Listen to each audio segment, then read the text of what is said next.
Freedom is not what you think it is. Everyone wants freedom. Everyone has this natural desire to be free, to resist control. We don't want to be controlled. We don't want to be held captive, right? And obviously, as an American, right, freedom is something that's very important to me, right? That's what my nation, like this country was founded on, is the desire to be free and to resist control.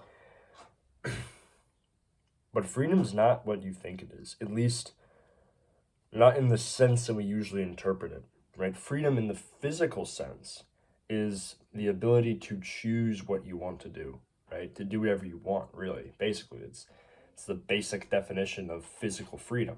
And that's what, this country of America was founded on, right? The physical freedom to do what you want to do, right? To choose your own path in life. But I'm not talking about physical freedom. I'm talking about something different. I'm talking about spiritual and mental freedom. So what this different kind of freedom is it's not about doing whatever you want. It's about controlling yourself, right? And so what this looks like, what a lack of spiritual freedom looks like is vices, addictions, right? I've never really spoken about this much on my channel, but I'm assuming most of you watching this video have heard of the 7 deadly sins, right?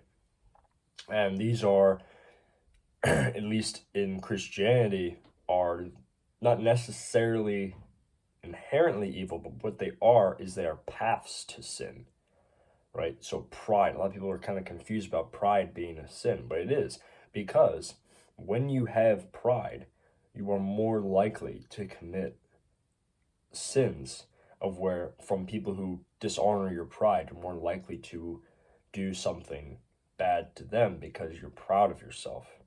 You're more likely to be bragging and an unpleasant person because you have this deadly sin of pride. But there's, of course, the obvious ones are things like gluttony, envy, sloth. These are limiters to our freedom, right? And even though you may think that being free, right, because in the physical sense of freedom is doing whatever you want, you should be able to indulge in some of these bad habits. You should be able to be lazy. You should be able to eat as much junk food as you want. You should be able to do whatever addiction you have.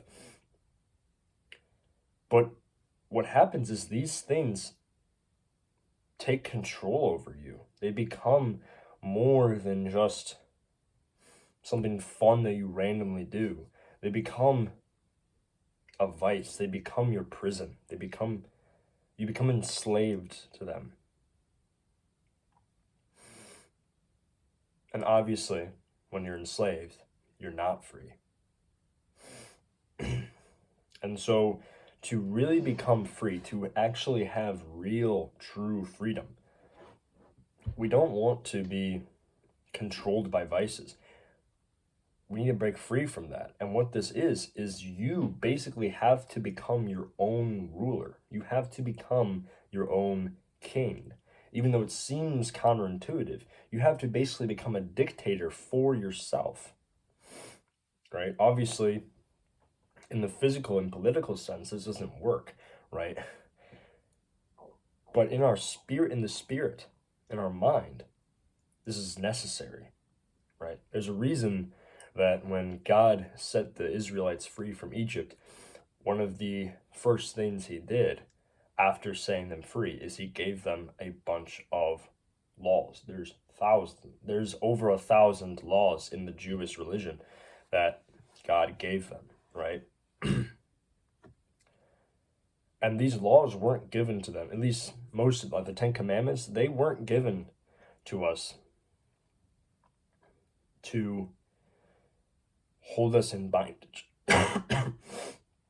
They weren't given to us to control us. They were given to us to set us free, to set us apart from the vices and the addictions and the sins of the physical world. They were meant to make us free. They were to give us the freedom that God believes and knows we deserve, right?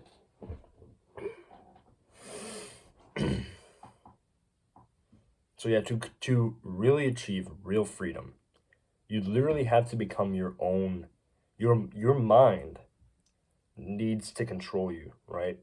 Because you're gonna hear voices that sound like your own, right? The devil's gonna come in, he's going to tempt you, he's going to get you to indulge in your vices. But once you understand that true freedom is not what the devil says it is, that's when you can start to break free. That's when you can start to understand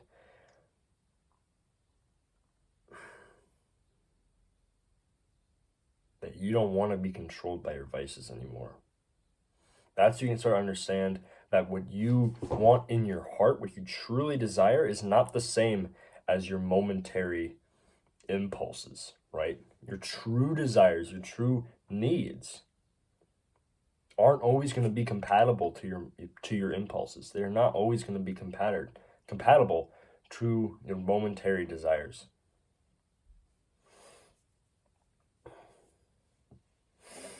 The only way to be free is control your own mind. That's all we got for today. May God bless you and stay wild.